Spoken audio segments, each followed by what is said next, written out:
We Unitarian Universalists are direct religious descendants of the Puritans. That may not seem like an obvious family connection, but it's true. Some of the free churches that the Puritans founded in the United States became Unitarian congregations, then Unitarian Universalist congregations. There was this debate tucked into the history of Thanksgiving that we might call the Puritans versus the people. And I think it holds some lessons for us. The Puritans weren't sure at all that it was appropriate to celebrate Thanksgiving or any other nationally declared holiday. They needed to purify the church, the Puritans said, and celebration of special seasons was one of the practices that they were suspicious of that needed to go. So, no celebrating Christmas. Workers in early America and different parts of the country were fined by the Puritans for taking Christmas Day off. Every day was God's day, and no need to get carried away and have too much fun. The Puritans believed a day of Thanksgiving should only be declared for a local area by a local congregation. That's because some years, they said, it was more appropriate to fast or to mourn than to give thanks. How can we set aside one day every year for giving thanks when we're not sure there will be anything for which to give thanks? Historian Diana Carter Applebaum writes that Judge Samuel Sewall, who had trained for the ministry at Harvard, was very much against an annual day of Thanksgiving.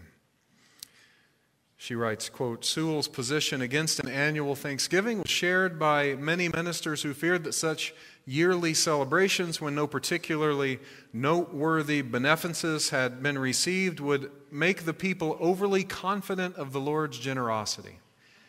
And, of course, in turn, not nearly scared enough of God's wrath. So they said, not the government, only local congregations should declare either days of fast or days of Thanksgiving.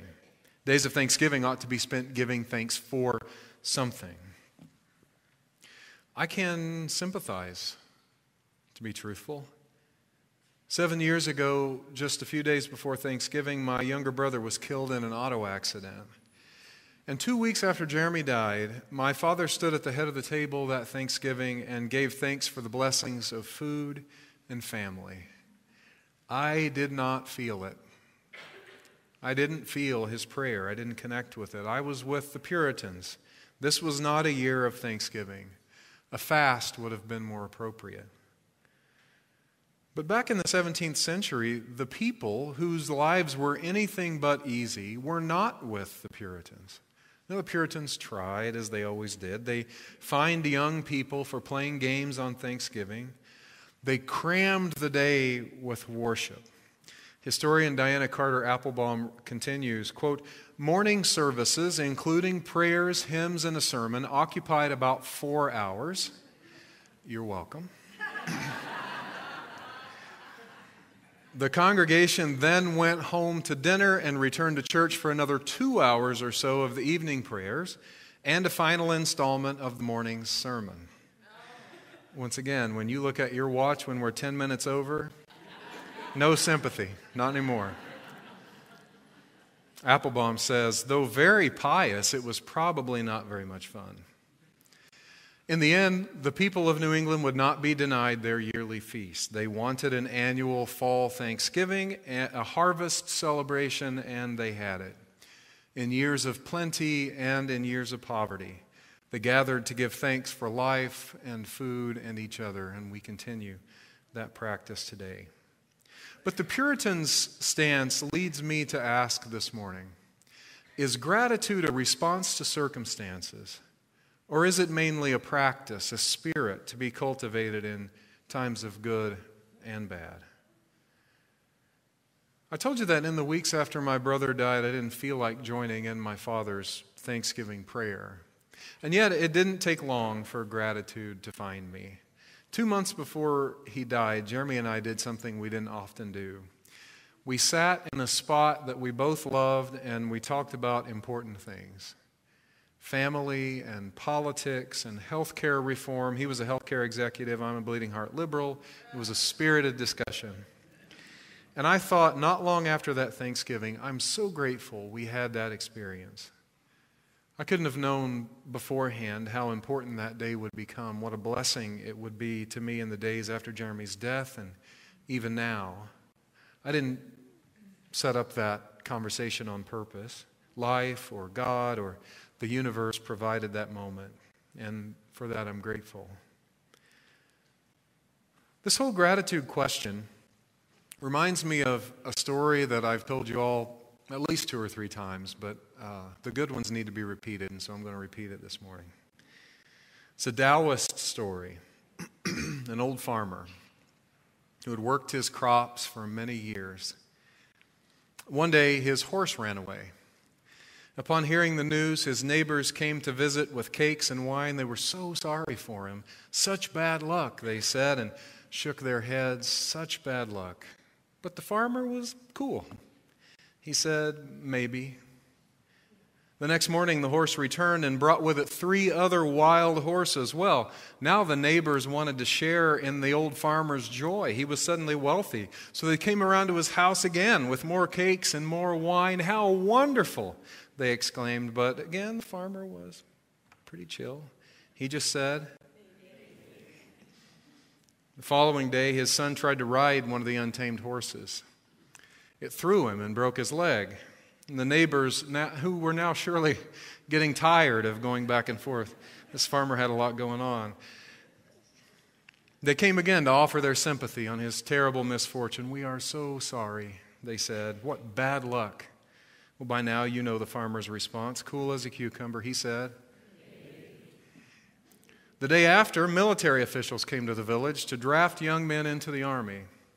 Seeing the son's leg was broken, they passed him by. He wasn't qualified for military service. Well, the neighbors congratulated the farmer on how well things had turned out for him, but the farmer just said, in this story, the moral is not to look for the good in every tragedy. To be honest, I get annoyed with that approach. Every cloud does not have a silver lining. Every rose does not have its thorn. No matter the songs we children of the 80s might know about that. What the Taoist master is asking of us is subtly different from that. This story calls us to remember that life will always bring us good things and bad things. And our work is to be carried along in the stream of life in such a way that we don't focus entirely on either bad or good circumstances, that the bad doesn't drag us down too much and the good doesn't get us believing our own press. I see this story urging us to live lives of gratitude, but a certain kind of gratitude.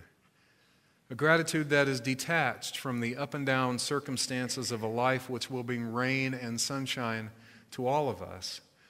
A gratitude that says primarily, I am grateful to be. I am grateful for what is. At the core of my being, I am grateful.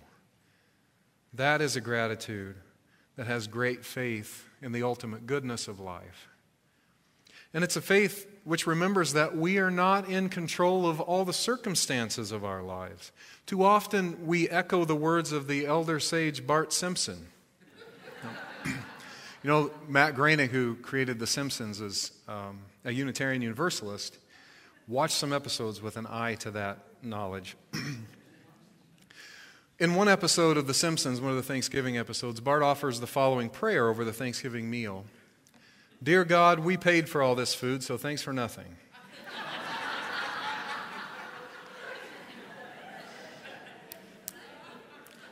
I'm not endorsing such a prayer.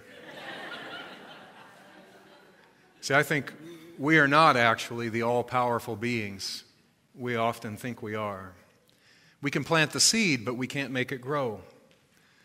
Some of us are temporarily able-bodied, but when our time comes and we can no longer care for ourselves, we'll need to rely on others. And we live in the kind of world with the kind of people who will be there when we need them. We can give thanks for this anytime. Gratitude can become a practice for us. So, with apologies to the Puritans who fought so nobly against it, I'm glad there is an established national day of Thanksgiving every year. Doesn't mean we don't have sorrow. It does mean that we acknowledge that life is good and live in the faith that that is true. Even when things look bleak, life brings us blessings, and indeed we are not completely in control. We can give thanks for that too, it seems to me. In one of her fantastic little books, Anne Lamott suggests there are really only 3 prayers that we'll ever need. They form the book's title: help, thanks, and wow. The only 3 prayers we really need. In her chapter on the prayer thanks, she writes this: I admit sometimes this position of gratitude can be a stretch. So many bad things happen in each of our lives. Who knew? When my son Sam was 7 and discovered that he and I would probably not die at exactly the same moment, he began to weep and said, if I had known that, I wouldn't have agreed to be born.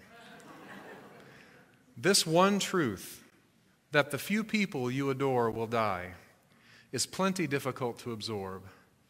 But on top of it, someone's brakes fail, or someone pulls the trigger, or snatches the kid, or someone deeply trusted succumbs to temptation, and everything falls apart.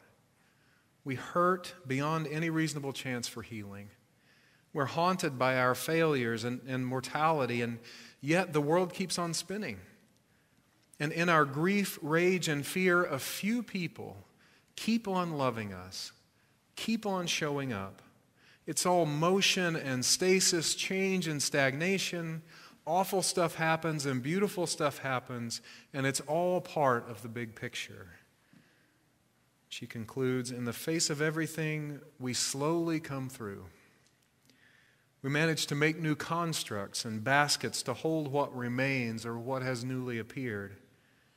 We come to know or reconnect with something rich and okay about ourselves. And at some point, we cast our eyes to the beautiful skies above all the crap we're wallowing in, and we whisper, thank you, end quote. So if you are in a place of pure celebration and thanksgiving this year, blessings. May this holiday be light and life for you. And if you find yourself this year far from that place, if hope and gratitude seem distant and difficult, maybe impossible, may that deepest of prayers, thank you, miraculously find its way to your heart too. You are loved. You are connected. So this morning, we at Valley Unitarian Universalist Congregation gather to give thanks as a spiritual practice, as an annual ritual, which was brought to our congregation by Barbara Face, who's our worship associate this morning. Every year at this time, I give thanks for Barbara's contribution to the life of the congregation.